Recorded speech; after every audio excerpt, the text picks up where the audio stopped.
Bismillahirrahmanirrahim. On continue dans la méningite. Maintenant, pour le diagnostic de gravité. Donc, c'est la jeune, premièrement, tout ça, ce sont des signes de gravité. La brutalité d'installation du signe. En cas de herpès, bien d'une méningoencéphalite herpétique, les signes vont s'installer brutalement. Par contre, à d'autres causes qui sont virales, ou bien d'autres causes qui sont bactériennes aussi, c'est brutal. L'installation du signe, toujours dans le cas de bactéries. Et à noter, et en cas de méningoencéphalite herpétique, le cas exceptionnel dans les méningites à liquide clair, les signes vont s'installer brutalement. Les troubles hémodynamiques, signes de collapsus cardiovasculaire ou bien cardio-circulatoire, signes de sepsis, la purpura fulminante, le signe qu'on avait vu déjà dès le début de ce cours. Donc c'est une purpura extensive, nécrotique, faisant évoquer le méningocoque. Si vous avez cet aspect-là, malheureusement, on répète, le pronostic vital et le pronostic fonctionnel des membres, il est engagé dans ce dernier cas. Donc c'est le méningocoque qui est responsable, c'est la nécrose due à un choc septique, une défaillance multiviscérale, voire une coagulation intraveineuse disséminée. C'est pour cela, dans la partie précédente, on avait déjà cité comme examen de retentissement, c'était les produits de dégradation des fibrilles, les troubles de l'hémostase. Donc tout ça, c'est en suspect du méningocoque, malheureusement.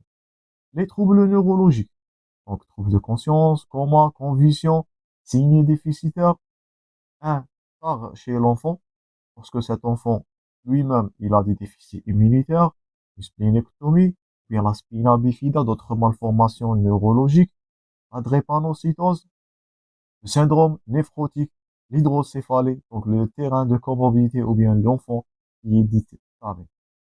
L'hypoglycórachie profonde, donc témoigner d'une infection bactérienne sévère, l'abondance des germes supérieurs à 10 puissance 7 par millimètre cube, c'est énorme, leucopénie, thrombopénie, et les deux germes qui sont donc en association avec le méningocoque, les autres germes qui sont graves, c'est l'hémophilus influenza, on avait vu ça précédemment, et le pneumocoque, le diplocoque, le cocci, gram positif. Donc gardez-vous surtout l'aspect de purpura fulminant, malheureusement.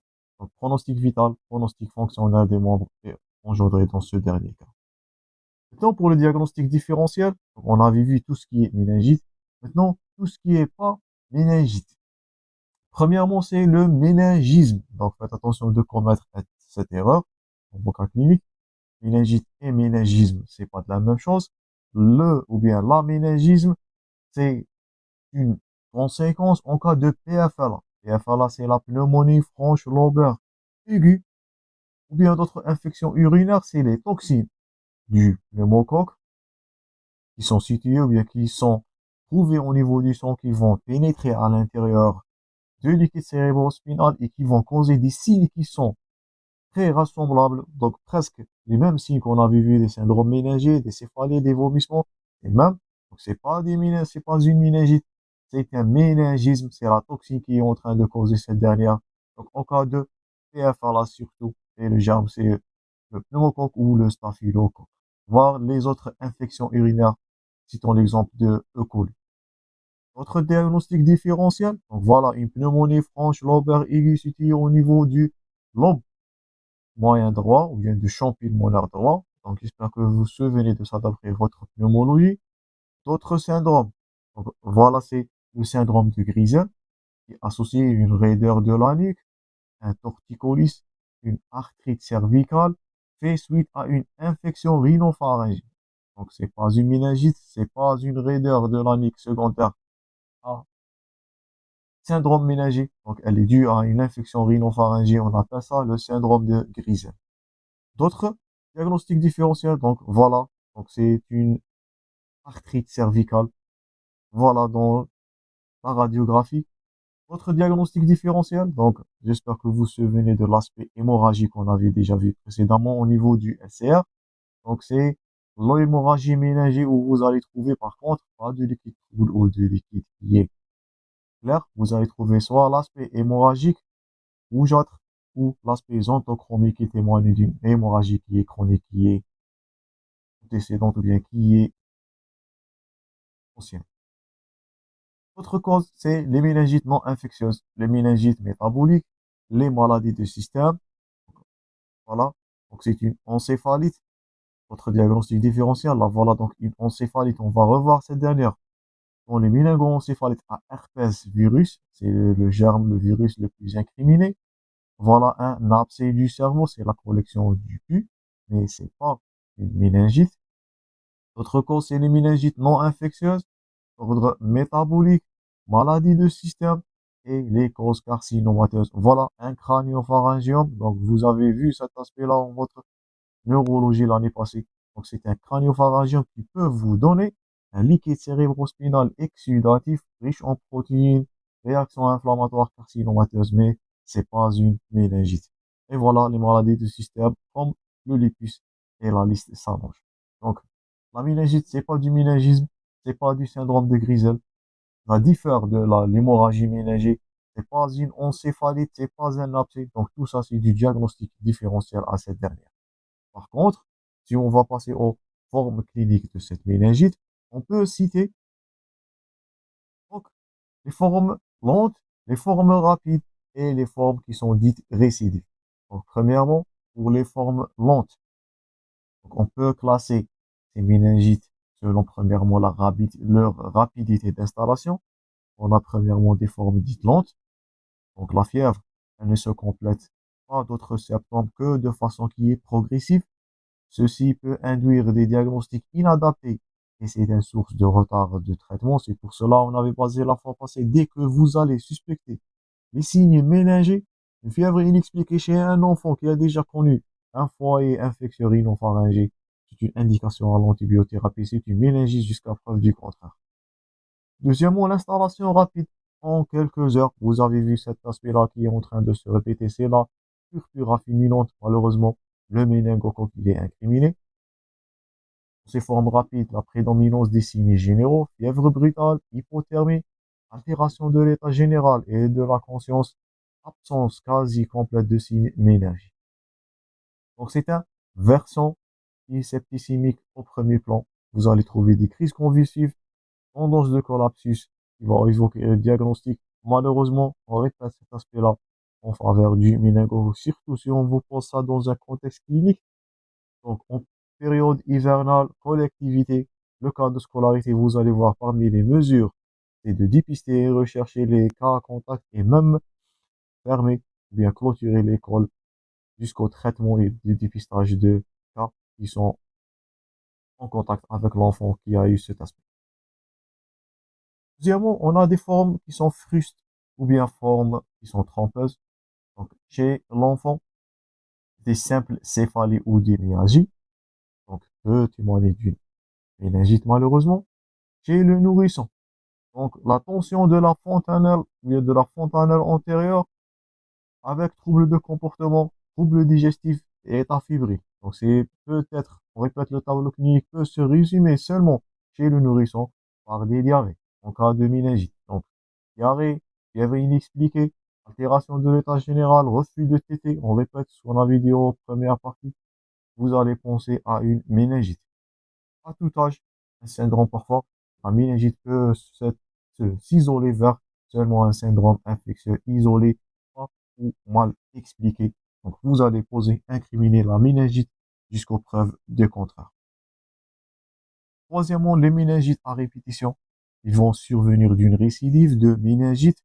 Donc, faire rechercher une brèche méningite. Donc, si vous avez des méningites à répétition, le germe qui est incriminé là, c'est le pneumocoque.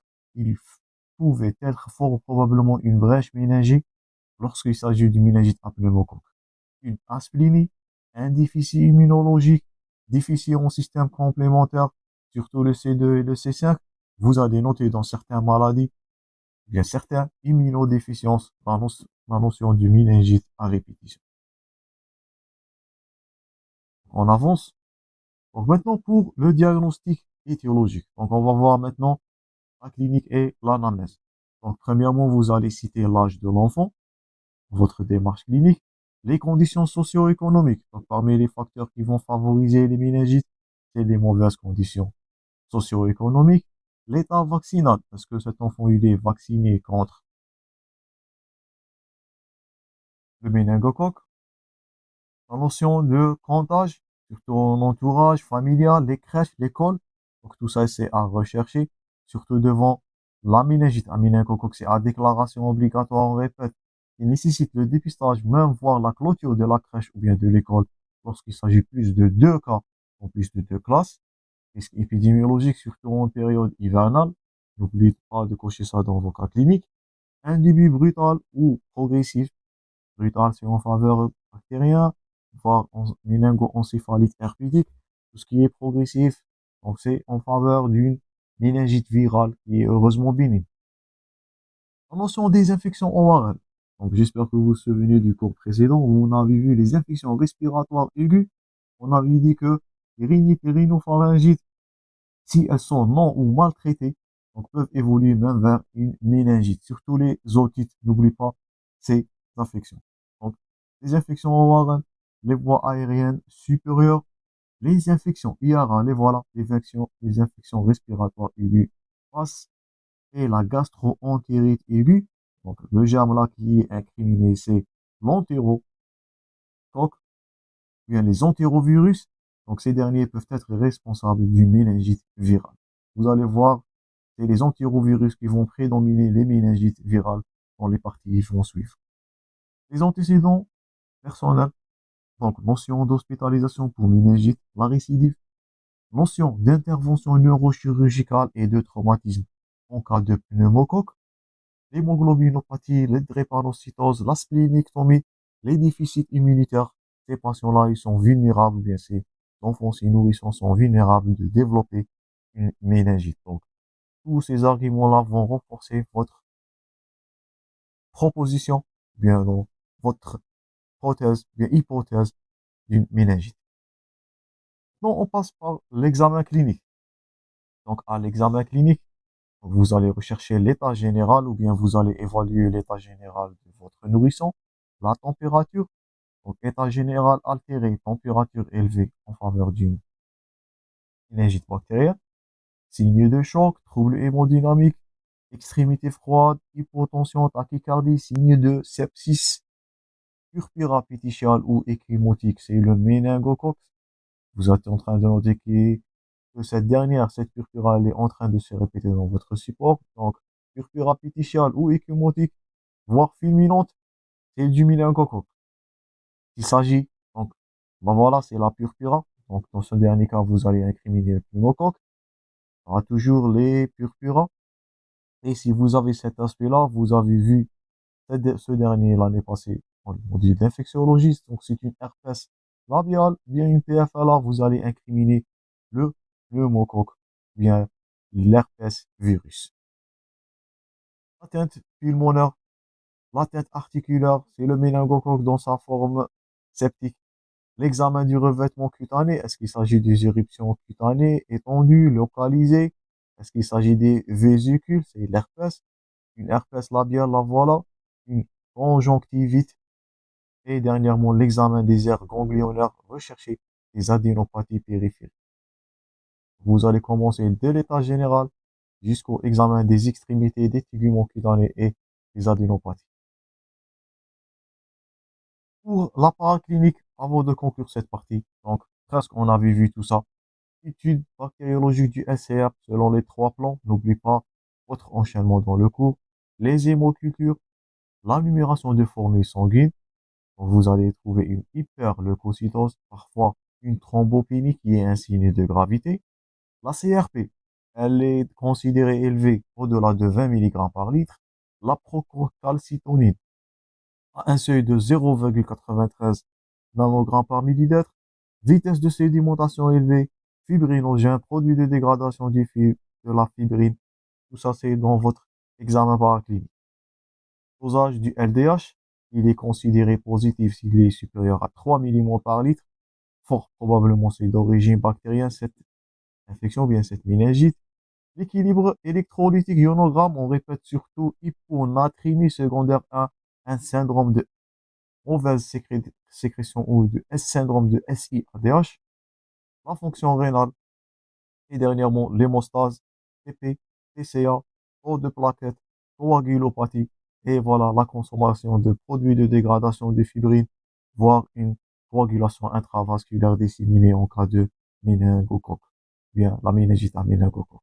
Donc, on va arrêter notre démarche là. On va voir prochainement les méningites virales, les méningites d'origine bactérienne.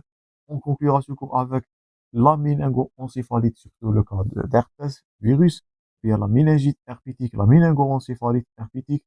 Merci pour votre attention. Bon courage dans vos préparations toujours. À la prochaine. Ce cours.